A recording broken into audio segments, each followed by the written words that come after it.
Hi students, good morning. This is Anup. So this year you have got a special textbook in 10th standard, and today we are going to be discussing about the first chapter, Adventures in Banyan Tree, written by Ruskin Bond. So I think I want to get a sincere answer from your part. That's related to animal. Do you like animals? So I know that most of the persons or people, they are interested to watching animal and to growing up their animals in their own houses. So in our childhood we got a lot of stories. So that's saying by our grandparents, mothers, fathers, etc., like that. But today we are take from two character from that old story, Snake and Mongoose. They are the main characters in this story, Adventures of Banyan Tree. And Ruskin Bond telling us his childhood experience in this small story. So let's start a beautiful story in this year. Okay, let's come and join with me. Then the first units are related to nature. So that's why the all chapters should be in nature's atmosphere and the characters that get from nature. Okay, let's start Adventures of Banyan Tree, written by Ruskin Bond. If you have more details of Ruskin Bond, you just check your textbook and you will get a profile under the chapter. Okay, let's start. Though the house and grounds of our home in India were grandfather's domain, the magnificent old banyan tree was mine chiefly because grandfather, at the age of 65, could no longer climb it. Though the house and grounds of our home in India were grandfather's domain. Domain means important or ownership. Okay, domain means ownership. So the house and grounds of our home in India were grandfather's domain. The house and the places, that was the domain of grandfathers. ഗ്രാൻഡ്ഫാദറിൻ്റെ നിയന്ത്രണത്തിൽ അല്ലെങ്കിൽ ഗ്രാൻഡ്ഫാദറിന് സ്വന്തമായിട്ടുണ്ടായിരുന്ന ഇന്ത്യയിലുള്ള ആ ഗ്രാമത്തെക്കുറിച്ചും അവിടുത്തെ വീടിനെക്കുറിച്ചുമൊക്കെയാണ് ഇവിടെ പറയുന്നത്.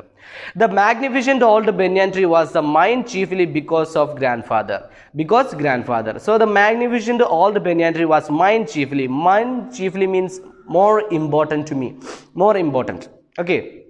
So the magnificent old banyan tree was mine chiefly because grandfather at the age of 65 could no longer climb it. So the grandfather didn't have more time to climb on the tree. Grandfather-ന് അദ്ദേഹത്തിൻ്റെ 65 വയസ്സ് കാലം വരെ അദ്ദേഹത്തിന് ആ ട്രീയിൽ climb ചെയ്യാൻ സാധിച്ചിട്ടില്ല എന്നുള്ളതാണ് ഇവിടെ പറയുന്നത്. അധിക കാലമൊന്നും അദ്ദേഹത്തിന് അതിൽ കയറാൻ വേണ്ടിയിട്ട് സാധിച്ചിട്ടില്ല. എങ്കിലും 65 വയസ്സ് വരെ അദ്ദേഹം അതിൽ ക്ലൈം ചെയ്തിരുന്നു എന്ന് പറയുന്നു. Okay, and would speak of grandmother used to tease him about this and would speak of a certain Countess of Desmond. So next one, grandmother used to tease him about this. എന്നാൽ നമ്മുടെ grand എന്ത് ചെയ്യും, എപ്പോഴും grand ഫാദറിനെ കളിയാക്കിക്കൊണ്ടിരിക്കും. എങ്ങനെ കളിയാക്കുക? an English woman, ആരാ? certain Countess of Desmond. ഡെസ്മോണ്ടിലെ കൗണ്ടസ്, ഡെസ്മോണ്ടിലെ രാജ്ഞിയാണ്. ഈ രാജ്ഞിയെ കുറിച്ച് ലിറ്ററേച്ചർ പറയുന്നത് എന്താണെന്ന് ചോദിച്ചാൽ അവർ ഒരുപാട് വർഷക്കാലം ജീവിച്ചിരുന്നതാണ്. അപ്പോൾ അവർ ഈ മരം കയറി ഒക്കെ അവരുടെ ഒരു ഹോബി ആയിരുന്നു. അങ്ങനെ അവരുടെ വയസ്സിന് അവസാനം അവരൊരു ആപ്പിൾ ട്രീയിൽ കയറുന്ന സമയത്ത് താഴെ വീണ് മരണപ്പെട്ടു എന്നുള്ളതാണ് ഇതിൻ്റെ ഒരു ഹിസ്റ്ററി. അതാണ് ഇവിടെ റസ്കിൻ ബോണ്ട് നമ്മളോട് പറയുന്നത്. നോക്കുന്നൂടെ. And would speak of a certain countess of Desmond, an English woman who lived to the age of 117 years അവർ ജീവിച്ചിട്ടുണ്ടായിരുന്നു എന്നാണ് പറയുന്നത്. അവരുടെ പേര് കാതറിൻ ഫിറ്റ്സ്ലാൻഡ് എന്നാണ് ആ ലേഡിയുടെ പേര്. അത് 117 ഇയേഴ്സ് അവർ ജീവിച്ചിട്ടുണ്ടായിരുന്നു. അതുകൊണ്ടാണ് grandmother used to tease grandfather with this lady, countess of ഡെസ്മോണ്ടിനെ ഇവിടെ വെച്ചുകൊണ്ട് കളിയാക്കിയിട്ട് പറയുന്നത്. അപ്പോൾ പറയുന്നു English woman who lived to the age of 117 and would have lived longer if she hadn't fallen while climbing an apple tree. ഒരു apple ട്രീയിൽ കയറുമ്പോൾ അവർ താഴെ വീണിട്ടില്ലായിരുന്നുവെങ്കിൽ 117 വയസ്സിനേക്കാളും മുകളിൽ അവർക്ക് ജീവിക്കാമായിരുന്നു. പക്ഷെ അവരെന്ത് ചെയ്തു? വീണുപോയി മരണപ്പെട്ടു. അപ്പോൾ അതുകൊണ്ട് ഇവരുടെ പേര് വെച്ചുകൊണ്ട് ഒരുപാട് കാലം ജീവിക്കാമെന്ന് പറഞ്ഞുകൊണ്ട് ഗ്രാൻഡ് ഫാദറിനെ അല്ലേ, നിങ്ങളിപ്പോഴും ഇതിൽ കയറിയിട്ടില്ല എങ്കിൽ നിങ്ങൾക്ക് ഒരുപാട് കാലം ജീവിക്കാം.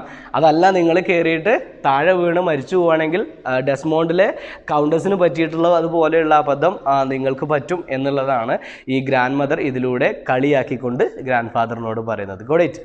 Okay. So, the spreading branches of the banyan tree which curved into the ground and took root again. The branches of banyan tree that curved means bend ആയിക്കൊണ്ടിരിക്കുക, വളഞ്ഞിരിക്കുക. അതെന്ത് ചെയ്തു? while climbing an the spreading branches of banyan tree which curved to the ground and took root again. ഇത് ഈ banyan ട്രീയിൽ നിന്നും താഴേക്ക് വന്നിട്ട് അത് വീണ്ടും took root again, വീണ്ടും അതൊരു വേരായിട്ട് വീണ്ടും മുളച്ചിരിക്കുകയാണ്. അപ്പോൾ നല്ല ഭംഗിയുള്ള ആൽമരം നിങ്ങൾ കണ്ടിട്ടുണ്ടാവുമല്ലോ, പല സ്ഥലങ്ങളിലും ഉണ്ടാകുന്ന ആൽമരങ്ങൾ. ആ ആൽമരത്തിൻ്റെ താഴേക്ക് ഇപ്പോൾ നമ്മുടെ വളാഞ്ചേരി സൈഡിലൊക്കെ നമ്മൾ MESലേക്കൊക്കെ പോകുന്ന സമയത്ത് പോയിട്ടുള്ള MES ഹോസ്പിറ്റലിലൊക്കെ പോയിട്ടുള്ള ആളുകൾ ഉണ്ടെങ്കിൽ കാണാം. അവിടെ നമ്മൾ പോകുന്ന സമയത്ത് രണ്ട് സൈഡിലും മനോഹരമായ ആൽമരങ്ങൾ കാണാം, നല്ല തണലൊക്കെ ഉണ്ടാവും. അപ്പോൾ അതുപോലെ അതിൻ്റെ വേരുകൾ ഇങ്ങനെ താഴേക്ക് ഊർന്നിറങ്ങിയിട്ടുണ്ടാവും. അപ്പോൾ ഇതുപോലെയുള്ള ഒരു ആൽമരമാണ് അവിടെയുള്ളത്. So which curved the ground and took root again, forming a maze of arches. Maze means bended, curved, bend ആയിട്ടിരിക്കുക, അതാണ് maze എന്ന് പറയുന്നത്. Okay. Forming a maze of arches gave me endless pleasure. അങ്ങനെ ഈ കേവ് ആയിട്ടുള്ള root അത് വീണ്ടും root ചെയ്തിട്ട് അതൊരു ബെൻഡായി വന്ന് നല്ല ഭംഗിയായിട്ട് അത് മാറിയിരിക്കുകയാണ്, ഒരു ആർച്ച് പോലെ. ആർച്ച് മീൻസ് നമ്മൾ കണ്ടിട്ടില്ലേ, ആർച്ച് നമ്മുടെ ഗേറ്റിലൊക്കെ വെക്കുന്ന പോലെ. അപ്പോൾ ഈ ട്രീ തന്നെ അതിൻ്റെ വേരുകളെ കൊണ്ട് ഒരു ആർച്ച് ക്രിയേറ്റ് ചെയ്തിട്ടിരിക്കുകയാണ്. അപ്പോൾ അത് ഒരു that give us endless pleasure എന്നാണ് പറയുന്നത്, വല്ലാത്തൊരു സന്തോഷം നൽകിയിരുന്നു. The tree was older than the house, older than grandfather, as old as town of Dehra. ഈ ട്രീ എന്ന് പറയുന്ന ഒരു ചില്ലറക്കാരനായിട്ടുള്ള ആളല്ല. ട്രീക്ക് എന്താ പ്രത്യേകത? The tree was older than the house, older than the grandfather. വീടിനേക്കാളും പഴക്കമുണ്ട്, ഗ്രാൻഡ് ഫാദറിനേക്കാളും പഴക്കമുള്ളതാണ് ഈ banyan tree. As old as town of Dehra. Dehra ടൗണിനേക്കാളും പ്രായം അതിനുണ്ട്. അപ്പോൾ വീടിനേക്കാളും ഗ്രാൻഡ് ഫാദറിനേക്കാളും ദേറ ടൗണിനേക്കാളും ഒരുപാട് പഴക്കമുള്ള ഒരു ട്രീ ആണ് ഇത് എന്നാണ് പറയുന്നത്. Nestling in a valley at the foot of Himalaya എന്ന് വെച്ചാൽ nestling in a valley of foot of Himalaya, ഹിമാലയയുടെ താഴ്വരകൾക്ക് അടുത്തായിട്ടാണ് നമ്മുടെ ഈ ട്രീ ഇവിടെ കാണിക്കുന്നത്. So the first paragraph related to grandfather and grandmother and banyan tree. ഈ മൂന്ന് സംഭവങ്ങളാണ് ഫസ്റ്റ് പാരഗ്രാഫിൽ പറയുന്നത്. ഗ്രാൻഡ് ഫാദറിന് വളരെ ഇമ്പോർട്ടൻ്റ് ആയിട്ടുള്ള ഒരു ബനിയൻ ട്രീയും അവിടുത്തെ ഒരു ഗ്രാമത്തെക്കുറിച്ചും ആ ഗ്രാമത്തിലുള്ള ഒരു ബനിയൻ ട്രീയെ കുറിച്ചാണ് പറയുന്നത്. ആ ബനിയൻ ട്രീയിൽ ഗ്രാൻഡ് ഫാദർ വലിഞ്ഞു കയറുമ്പോൾ ഗ്രാൻഡ് മദർ എപ്പോഴും കളിയാക്കുമായിരുന്നു, ഡെസ്മോണ്ടിലെ കൗണ്ടസിന് പറ്റിയ അബദ്ധത്തെക്കുറിച്ച് കൊണ്ട് പറഞ്ഞ് കളിയാക്കുമായിരുന്നു. ഈ ഒരു സ്ഥലം സിറ്റുവേറ്റ് ചെയ്യുന്നത് ഫുട്ട് ഓഫ് ഹിമാലയാണ്, വാലി ഓഫ് ഹിമാലയ. ഹിമാലയൻ താഴ്വരകളുടെ താഴ്ഭാഗത്താണ് ഈ നമ്മുടെ ഈ ബനിയൻ ട്രീ സ്ഥിതി ചെയ്യുന്നത് എന്നാണ് പറയുന്നത്. Okay, got it. Next paragraph. My first friend and familiar was a small grey squirrel arching his back and sniffing into the air. He seemed at first to resent my invasion of his privacy, but when he found that I did not arm myself with a catapult or air gun, he became friendlier. My first friend and familiar was a small grey squirrel. എൻ്റെ ആദ്യത്തെ സുഹൃത്ത് എന്ന് പറയുന്നത് ഒരു സ്ക്യൂറലാണ്, small grey squirrel, important character ആണ്. അപ്പോൾ small grey സ്ക്യൂറലിനെയാണ് നമുക്കിവിടെ കാണുന്നത്. Arching his back and sniffing into the air. അവനിങ്ങനെ കൂടിയിട്ട് എന്ത് ചെയ്യും? Sniffing means get smell. ആ സ്മെൽ ചെയ്തുകൊണ്ട് അവനിങ്ങനെ നടക്കുമായിരുന്നു. ഇൻ ടു ദ എയറിലൂടെ സ്മെൽ ചെയ്തുകൊണ്ട് അവനിങ്ങനെ നടക്കുമായിരുന്നു. He seemed at first I resent my inversion. Resent means വെറുപ്പാണ്, അവന് വെറുപ്പ് ഉളവാക്കിയിട്ടുണ്ടായിരുന്നു. മൈ ഇൻവേർഷൻ, എൻ്റെ ഇൻവേർഷൻ, അതായത് എൻ്റെ അവനിലേക്കുള്ള കടന്നുകയറ്റം അവന് ഡിസ്റ്റർബ് ഉണ്ടാക്കുന്നത് പോലെ തോന്നി. ഓഫ് ഹിസ് പ്രൈവസി, അവൻ്റെ പ്രൈവസിയിൽ, അവൻ്റെ സ്വകാര്യതയിലേക്ക് ഞാൻ കടന്നു കയറുന്നതായിട്ട് എനിക്ക് തോന്നി, അത് അവന് വെറുപ്പുണ്ടാക്കുന്നതായിട്ട് എനിക്ക് തോന്നി. ആരാ? ഓതർ പറയാണ്. But when he found that I did not arm myself with a catapult or air gun, he became friendlier. So when he realized that I did not carry catapult or air gun, ഞാനൊരു കാറ്റാബിൾട്ട് means നമ്മൾ ഈ കവണ എന്നൊക്കെ പറയുന്നില്ലേ, അതാണ്. എൻ്റെ കയ്യിൽ കാറ്റാബിൾട്ട് ഇല്ല, അതുപോലെ തന്നെ എയർ ഗൺ ഇല്ല എന്നൊക്കെ അവൻ മനസ്സിലാക്കുമ്പോൾ he realized that I did not carry any catapult or air gun, he became friendlier. അവൻ വളരെയധികം എന്നോട് എന്ത് ചെയ്തു, സൗഹൃദം സ്ഥാപിച്ചു, എന്നെ നല്ലൊരു സുഹൃത്തായിട്ട് മാറി. And when I started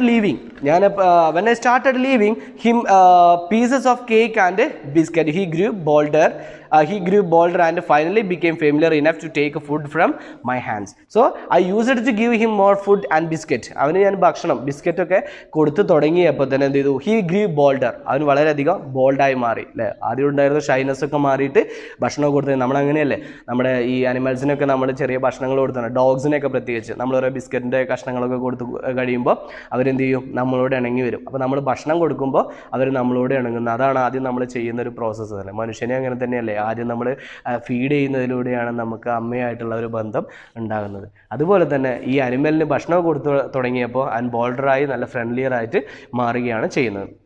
And finally became familiar enough to take food from my hands. അങ്ങനെ അവസാനം എന്ത് ചെയ്തു, ഈ ഭക്ഷണമൊക്കെ കൊടുത്തു കഴിഞ്ഞപ്പോൾ ഇയാളുടെ പോക്കറ്റിൽ നിന്ന് പോലും ഭക്ഷണം എടുത്ത് കഴിക്കാനുള്ള അത്രത്തോളം എന്ത് ചെയ്തു, അവനോട് ക്ലോസ് ആയിട്ട് ഈ ആനിമൽ മാറി, നമ്മുടെ ഈ ഗ്രേ സ്ക്യൂറൽ മാറുകയാണ് ചെയ്യുന്നത്. ഇതാണ് ഈ രണ്ട് പാരഗ്രാഫിൽ പറയുന്നത്. ഒന്ന് ബനിയൻ ട്രീയെ കുറിച്ചും സെക്കൻഡ് പാർട്ട് ഒരു സ്ക്യൂറലിനെ കുറിച്ചുമാണ് പറയുന്നത്. ആ സ്ക്യൂറലിനെ അവർ ഇണക്കി മാറ്റിയതിനെ കുറിച്ചാണ് പറയുന്നത്. Okay, so anyway let's wind up for today. We will meet again the next day because we doesn't have enough time to waste, coming soon. Okay, thank you. This is Arup signing off.